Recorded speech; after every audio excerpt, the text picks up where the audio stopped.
ഇന്ന് ഞാനിതാ കുറേ ദിവസത്തിന് ശേഷം രാത്രി കുക്കിംഗ് ആണ്. പനീർ ബിരിയാണിയാണ് കേട്ടോ ഇന്നത്തെ റെസിപ്പി. അപ്പോൾ ആദ്യം തന്നെ നമ്മൾ സവോളയൊക്കെ നല്ല ഫ്രൈ ചെയ്തെടുത്തിട്ടുണ്ട്. ഇനി മാരിനേഷന് വേണ്ടിയിട്ട് മുളക് പൊടി, മല്ലിപ്പൊടി, മഞ്ഞൾപ്പൊടി, ഗരം മസാല, ആവശ്യത്തിന് ഉപ്പിട്ട് കൊടുക്കാം. എന്നിട്ട് നന്നായിട്ട് തേച്ച് പിടിപ്പിക്കാം കേട്ടോ. ഞാനൊരു 10 മിനിറ്റ് ഇതിനെ മാറ്റി വെച്ചിട്ടുണ്ടായിരുന്നു. അതിനുശേഷം നമുക്കൊരു പാൻ ചൂടാവാൻ വെച്ച് അതിലേക്ക് എണ്ണ ഒഴിച്ച് എല്ലാ സൈഡും നമുക്ക് ഒരുപോലെ ഫ്രൈ ചെയ്തെടുത്ത് വയ്ക്കാം.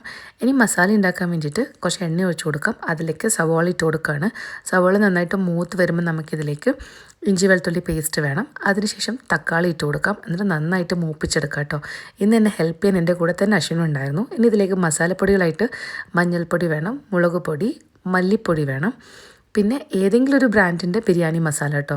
ഈ ബ്രാൻഡിൻ്റെ പേര് ഏതാണെന്ന് പോലും ഞാൻ കേട്ടിട്ടില്ല. അശ്വിൻ രാത്രി വാങ്ങിച്ചുകൊണ്ടുവന്നാണ് കേട്ടോ. അതിനുശേഷം വിസ്ക് ചെയ്ത് വെച്ചിരിക്കുന്ന തൈര് ഒഴിച്ച് കൊടുക്കാം.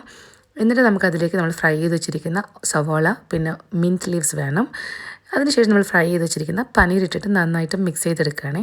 നമ്മൾ കുക്ക് ചെയ്ത് വെച്ചിരിക്കുന്ന നമ്മുടെ റൈസ് ഇട്ട് കൊടുക്കാം. കൈമ റൈസ് ആണെങ്കിൽ കൈമ റൈസ്, ഞാൻ ഇന്ന് ജീര റൈസാണ് കേട്ടോ യൂസ് ചെയ്ത്. മുകളിലൂടെ ഒരു ആഡംബരത്തിന് വേണ്ടിയിട്ട് കുറച്ചുകൂടി ഫ്രൈഡ് ഓണിയൻസും പിന്നെ നമുക്ക് മല്ലിയില, നെയ്യിട്ട് കൊടുക്കാം. എന്നിട്ട് അടച്ച് വെച്ചിട്ട് ഒരു 10 മിനിറ്റ് വെയിറ്റ് ചെയ്യാം കേട്ടോ. അതിനുശേഷം നന്നായിട്ട് മിക്സ് ചെയ്തെടുക്കാം. ഞാൻ വിചാരിച്ചതിനേക്കാളും സൂപ്പറായിട്ട് വന്നു കേട്ടോ. അതുമാത്രമല്ല വളരെ കുറച്ച് ടൈമിലാണ് നമ്മളിത് ഉണ്ടാക്കിയെടുത്തിരിക്കുന്നത്. നിങ്ങൾക്കും പെട്ടെന്നൊരു പനീർ ബിരിയാണിയൊക്കെ ട്രൈ ചെയ്യുകയാണെങ്കിൽ ഈ റെസിപ്പി എന്തായാലും ട്രൈ ചെയ്ത് നോക്കൂ കേട്ടോ. പുതിയ വീഡിയോ ആയിട്ട് പെട്ടെന്ന് വരാം. Bye bye.